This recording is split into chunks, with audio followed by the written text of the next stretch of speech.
বাবা একটু শুনে যাও তো। বলো, কি বলবে? আর তোমাকে এত চিন্তিত দেখাচ্ছে কেন? বাবা, এই বছর আমি একটু সমস্যায় আছি।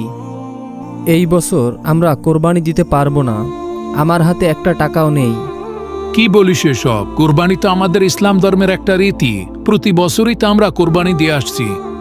এটা তো আমাদের পূর্বপুরুষদের একটি সুন্নাহ। জানি বাবা, সবই জানি, কিন্তু এই বছর আমার ব্যবসাটা খুব বেশি একটা ভালো যাচ্ছে না। আমার হাতে একটা টাকাও নেই। গত কয়েক মাস ধরে যা ইনকাম হচ্ছে তা দিয়ে সংসার চালানোই বাবা খুব কষ্ট হয়ে যায়। আরে বাজান, মন খারাপ করছিস কেন? আল্লাহ কোনো না কোনো পথ বের করেই দিবেন। বাবা, অনেক কষ্ট করেও কোরবানির জন্য কিছু জোগাড় করতে পারিনি।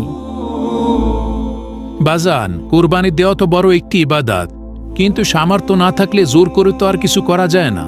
আল্লাহ তো দেখতেছে তোর মনের অবস্থা। কিন্তু বাবা, আমার খুবই ইচ্ছা ছিল যে এই বছর কোরবানি দেব।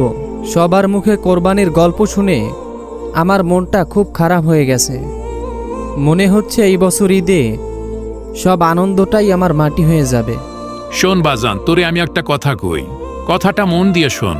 কোরবানি মানে শুধু পশু জবাই করা নয়। কোরবানি মানে ত্যাগ, আত্মত্যাগ। আল্লাহর সন্তুষ্টির জন্য নিজের প্রিয় বস্তুকে উৎসর্গ করা। তোর যদি এখন সামর্থ্য না থাকে, তার মানে এই নয় যে আল্লাহ তোর উপরে অসন্তুষ্ট।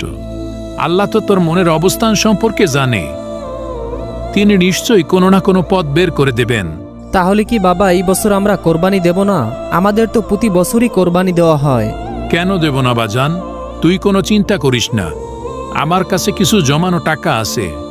এই বছর না হয় সেই জমানো টাকা দিয়েই আমরা কোরবানিটা দেব। তোর কষ্ট দেখে তো আমি চুপ করে থাকতে পারি না।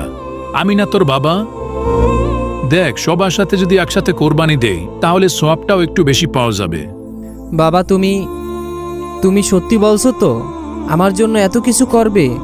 আরে বাজান, তুই তো আমারই ছেলে। তোর ভালো মানেই হচ্ছে আমার ভালো। আর এটা তো তোর জন্য নয়, এটা হচ্ছে আল্লাহর খুশির জন্য। যখন আল্লাহ আমাদের সম্পদ দিয়েছেন তখন তার পথেই আমরা খরচ করব। বাজান, তুই শুধু দোয়া করিস আল্লাহ যেন আমাদের এই ত্যাগ কবুল করেন। বাবা, তুমি না থাকলে আমি যে কি করতাম। তোমার এই কথাগুলো শুনে আমার মন শান্তিতে ভরে গেল। এটাই তো বাবা ছেলের সম্পর্ক, একে অপরের পাশে দাঁড়ানো। এটাই তো আসল কথা।